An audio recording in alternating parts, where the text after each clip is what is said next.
The town of Caldwell Creek, Kansas, had a way of talking about Sylvia Baird that made it sound almost like concern. It wasn't. It never had been. From the time she was 15 and already managing her mother's household accounts after her father's back gave out in the wheat fields, through the years she grew into a woman who was, by the particular mathematics that Caldwell Creek applied to such things, simply too much. The town had dressed its disapproval in the language of worry. They worried about her. They worried she worked too hard, thought too seriously, spoke too plainly. They worried she would never find a husband, which was the worry that contained all the others, the one that explained the rest of them, because a woman without a husband in 1883 Kansas was a woman who had somehow failed at the primary thing, regardless of how well she had managed everything else. Sylvia was 29 years old, and she ran the Baird apothecary on Fletcher Street. Had run it for 6 years, since her father's hands stopped being reliable for the precise work, and her mother's eyesight had gone soft at the edges, and the family had looked at the shop and then looked at Sylvia and had not needed to say anything out loud. She had learned compounding from her father through 7 years of watching and asking and reading the thick reference manuals he kept behind the counter. When she needed to know more than the manuals contained, to a pharmaceutical in Chicago, to a practicing apothecary in St. Louis, to a physician she had read about in a medical journal whose subscription she paid for herself. Some of them wrote back. The ones who wrote back got additional letters. By the time she was 25, she knew more about the practical chemistry of medicine than anyone else within 60 miles of Caldwell Creek, and the town knew it and was made vaguely uncomfortable by it, in the way that competence in unexpected people tends to make communities uncomfortable. She was not, to be clear, unkind.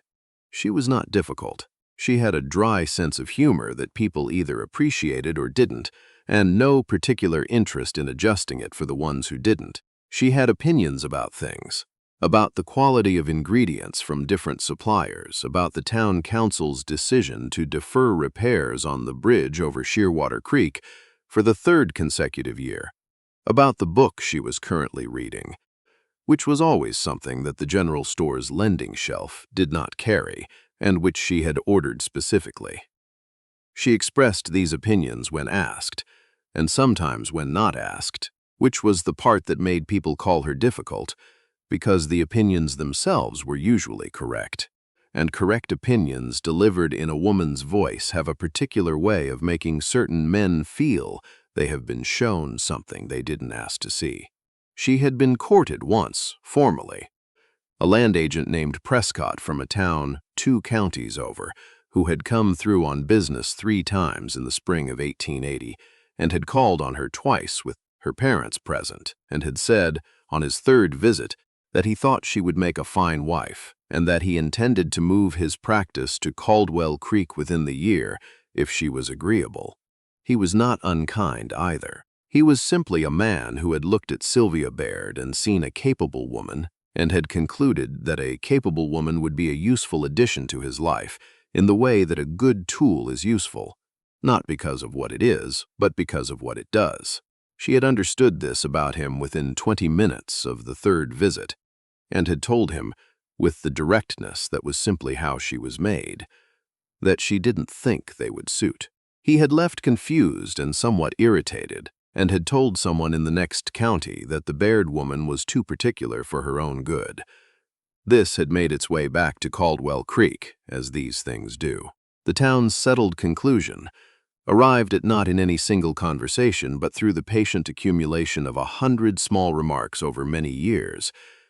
In the dry goods store and the church vestibule and across back fences on summer mornings, was that Sylvia Baird had priced herself out of the market, that she had thought too well of herself, that a woman who corrected the pharmacological errors in the previous apothecary's records with a red pen and left the corrections in the file for anyone to see, was a woman who was going to end up alone, and that this was either a tragedy or a lesson, depending on who was doing the telling. Sylvia had heard this conclusion, Small towns are not subtle about their conclusions. She had formed her own conclusion in response, which was that the men she had encountered had been looking for a different kind of woman entirely, and that this was not a failing she needed to correct in herself. She held this conclusion quietly and without apology, and if in the evenings when the apothecary was closed and the street outside had gone dark, and the accounts were finished and there was nothing left to do but sit with the lamp and the book and the particular silence of a life that was good but had one thing missing. If in those evenings she felt the shape of that missing thing without being able to name it, she kept that to herself. A woman who was too much for Caldwell Creek did not, as a rule, advertise her lonelier moments. She was wrong to think the town had shown her everything it had. He arrived on a Tuesday in March.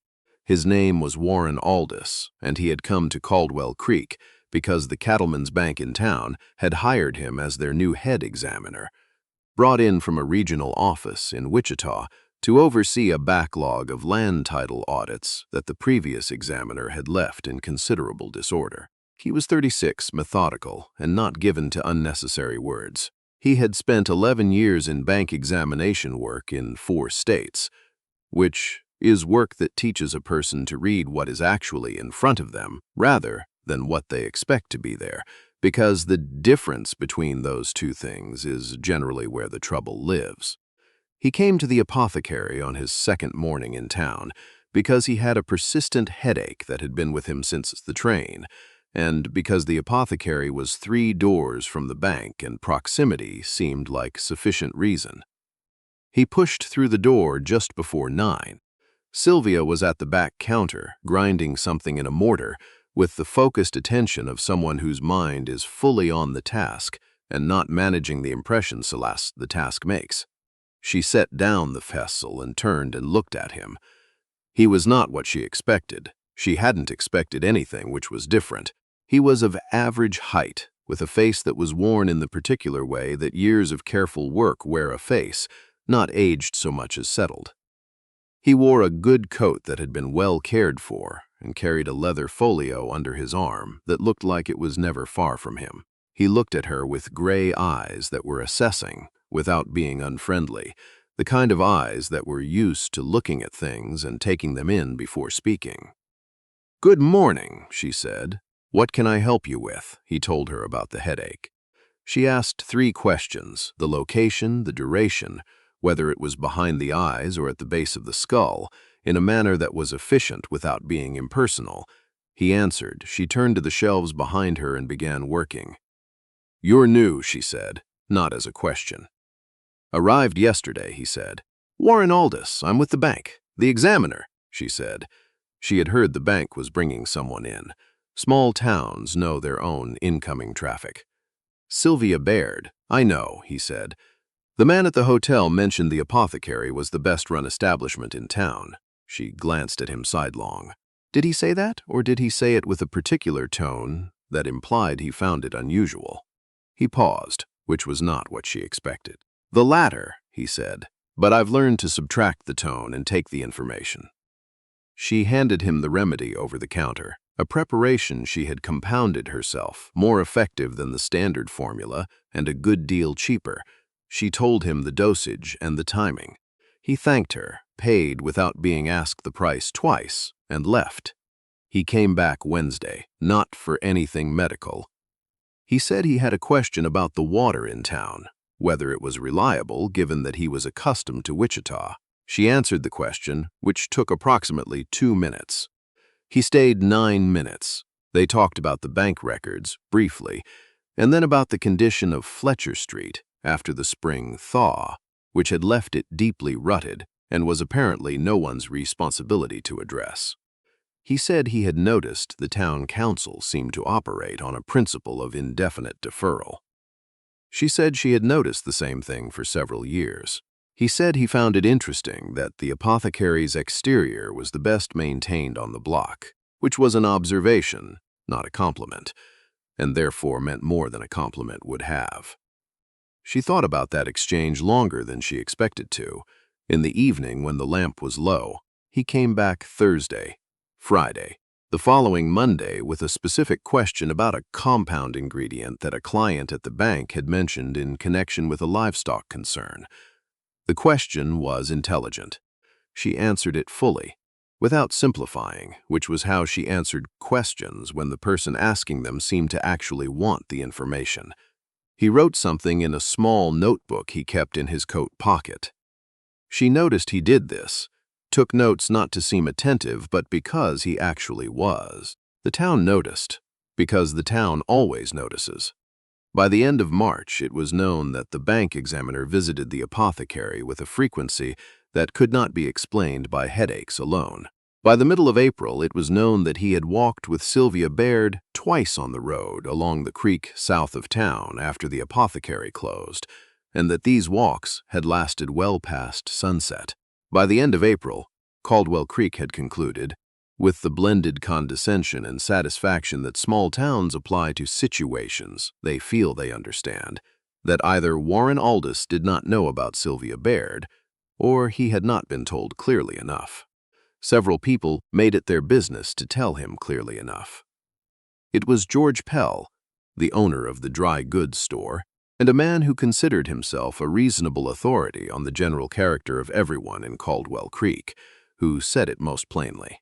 He caught Warren on a Thursday afternoon while Warren was buying lamp oil, and he delivered the information with the air of a man doing a favor. There was nothing wrong with Sylvia Baird, George said. She was a fine woman, smart as a whip, ran that apothecary as good as any man could. But she was a lot to take on. She had ideas about everything. She argued with the doctor when she thought he was wrong, which was not a thing women generally did, and she was usually right, which made it worse. She had turned down a perfectly good match 3 years back for reasons nobody had ever quite understood. She was particular, and a man coming into a new town trying to establish himself might find that particular type of woman complicated. Warren finished paying for the lamp oil. He looked at George Pell with the gray eyes that were used to looking at things. "I appreciate you saying so," he said. "I'll take it under consideration." He left the dry goods store and walked 3 doors down to the apothecary. He went inside and waited while Sylvia finished with the customer she was serving. When the customer left, she turned and looked at him with the brown eyes that always seemed to be doing 2 things at once, present in the conversation and also thinking ahead of it. "George Pell just told me you're a lot to take on," Warren said. She was quiet for a moment. "What did you say?" "That I'd take it under consideration." He set his folio on the counter. "I'm considering it now. I find I don't agree with the assessment." She looked at him evenly. "You've known me 6 weeks, 5.5, he said, "and I examine things for a living. I know what I'm looking at." She said nothing. He picked up his folio. "I thought you should know what I said to him," he told her. "I believe in accurate records." He went back to the bank. Sylvia stood at the counter for a moment after the door closed. Then she went back to her work.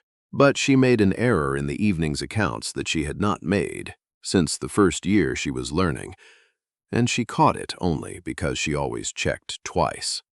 May came to Caldwell Creek in the particular way that Kansas Mays arrive.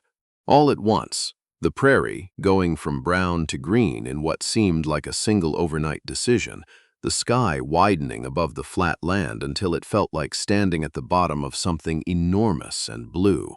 The creek south of town ran full and fast with the melt from the north, and the cottonwoods along its banks came out in the pale green that is only that color for 2 weeks in May before it deepens into summer.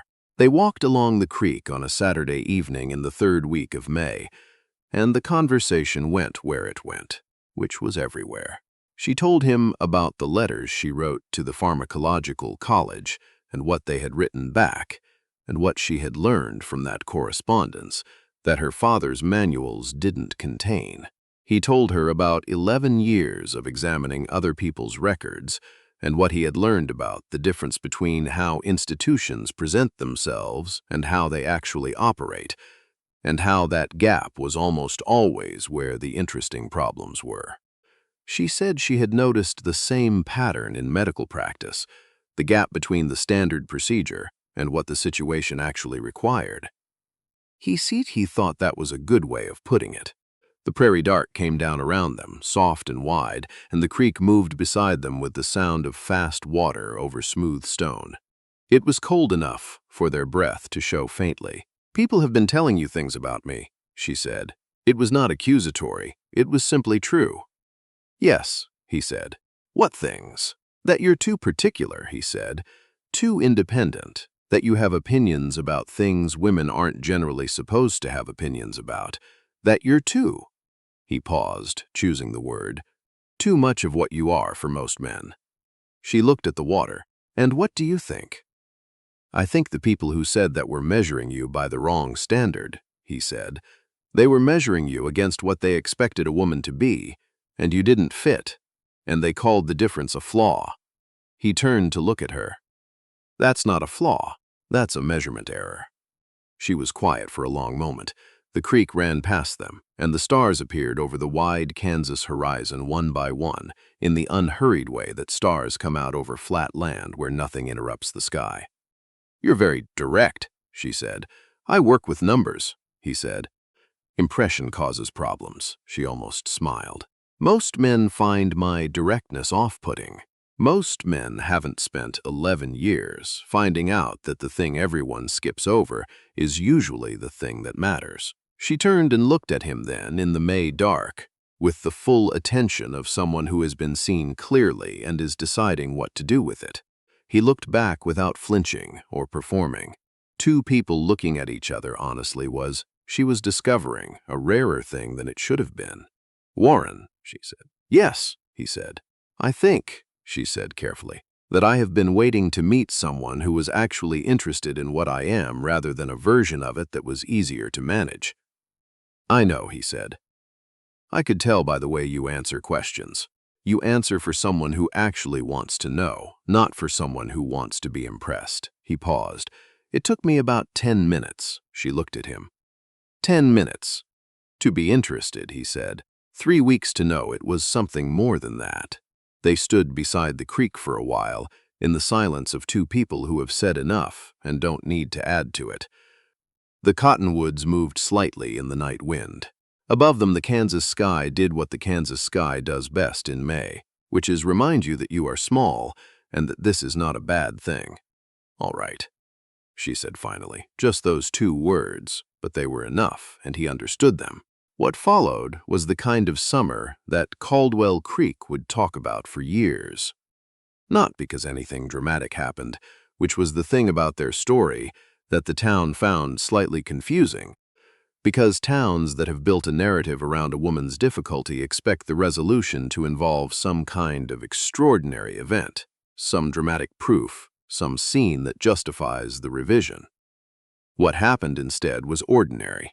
Warren came by the apothecary in the evenings, and Sylvia came by the bank on Tuesday mornings when she had account questions, and they walked along the creek on Saturdays, and they talked, and the conversation was never the kind that requires management. There was a Saturday in July when it stopped being only conversation. Warren had been working with the bank's land title records all week, trying to untangle a complicated chain of ownership on 3 parcels north of town that the previous examiner had recorded inconsistently. He came to the apothecary on Saturday morning looking like a man who had been at work for 7 days without resolution, which was precisely what he was. Sylvia looked at him when he came in and saw it without requiring explanation. "Sit down," she said, pulling the stool out from behind the counter and setting it in front of her. "Tell me what the problem is." He looked at the stool. "You have work." "I can listen and work," she said. "I do it regularly." He sat. He explained the records problem, the overlapping claims, the inconsistent dates, the gap in one deed that didn't align with any of the others. She listened. She asked 2 questions, both of which were precise and both of which caused him to stop and look at her. "The gap in the 1871 deed," she said. "Is it that the record doesn't exist, or that the record exists but was filed under a different party's name?" He stared at her. "I didn't consider the second option. The previous pharmacist filed 2 years of supply records under his wife's maiden name because it was her family's money," she said. People misfilled things all the time for reasons that made sense to them at the time. Warren was quiet for a moment. "That's the answer," he said. "I think that's the actual answer." She went back to the compound she was measuring. "The gap that looks like a missing piece," she said, "is usually just a piece that got put in the wrong place." He looked at her with the gray eyes that were used to looking at things clearly. He looked at her the way you look at something when you realize you have been looking at it as one thing, and it has revealed itself to be considerably more than that. "Sylvia," he said. She said, still measuring. "I want to marry you," he said. "I realize I should have more preamble than that, and I had planned to have more preamble than that, but I find I don't have the patience for preamble at the moment." She set down the measuring scoop. She turned and looked at him sitting on the stool with the bank folio on his knee, and the expression of a man who has said the thing and is now prepared to receive whatever comes next without pretense. She had been looked at in that way, without pretense, by this specific person for months now, and had not yet found it anything but entirely itself. "Yes," she said, "though I'd like you to ask properly." "When?" he said. "Tonight," she said, "after closing, along the creek." "All right," he said. He picked up his folio and stood. "Thank you for the help with the records." "You're welcome," she said. "I'll charge my standard consultation rate." He paused at the door. "You've never charged a consultation rate in your life." "I've been reconsidering my business practices," she said. He went back to the bank. But the records stayed more or less untouched for the rest of the afternoon, which was unusual for a man of his methodical habits. He asked her that evening, by the creek, with the July dark coming on warm, and the fireflies doing their intermittent work in the tall grass on the opposite bank. He asked her simply and clearly without a great deal of ceremony, because she had told him once that she found ceremony for its own sake exhausting, and he had filed that information where he filed all useful information. She said yes with the same simplicity, and they stood for a while by the water in the easy silence of two people who have decided the most important thing and don't need to rush past it. They were married in September before the weather turned, in a ceremony at the church on Maple Street that was simple by design and well attended, because Caldwell Creek attended things. There was a particular quality to the attendance, an audience that had watched a situation they had classified as unlikely resolve itself into something undeniable, and wasn't entirely sure how to update its records accordingly. Mrs. Howarth, who organized the church flowers, said afterward that she had always liked Sylvia Baird and had simply worried about her, which was the same thing she had said for 7 years with a different inflection. George Pell at the dry goods store told Warren when he came in the following Monday that he had figured it would work out fine, and seemed to believe it. The doctor, with whom Sylvia had argued twice about proper dosage protocols and been correct both times, sent a very fine wedding gift and a card that said only, "Well done," which was the most he could manage in the direction of generosity, and was, under the circumstances, enough. Sylvia's parents, who had watched their daughter run the apothecary for 6 years with the contained pride of people who would not have said they were surprised, but were quietly, thoroughly glad, sat in the front row together and held hands and did not try to hold anything back. Warren examined the land title records and put them in order, as he had been hired to do, and the bank extended his contract by 2 years, which was not a thing they had initially planned, and then by 2 years again. He was good at the work, and the work was good, and the town had a fair number of records that benefited from someone who read what was actually in front of him rather than what he expected to be there. Sylvia ran the Baird apothecary because it had her father's name on the sign and her mother's history in the records and the work of 6 years of her own knowledge built into every carefully labeled shelf. She ran it as she had always run it, with precision and with care, and with the willingness to tell people what they needed to know rather than what they preferred to hear, which was a quality that some people found difficult and others found invaluable, and which she had long since stopped adjusting for either group. She kept writing the letters to the pharmacological college, to the physician in Chicago, who now wrote back promptly and sometimes asked her questions in return, to a woman she had found through correspondence who was one of the first female pharmacists licensed in the state of Illinois, and who wrote letters that Sylvia read twice and kept in a box on the desk in the back room. The knowledge grew as knowledge does when a person keeps feeding it, which is to say, outward into more and more of the available space. Caldwell Creek's opinion about her revised itself in the manner of small-town opinions, which is without announcement or acknowledgement, simply through the gradual replacement of one set of conclusions with another. She was, people said, a remarkable woman, said with the particular approval of a community that has adopted someone it once dismissed, said as though it had always been their position. She had always been remarkable.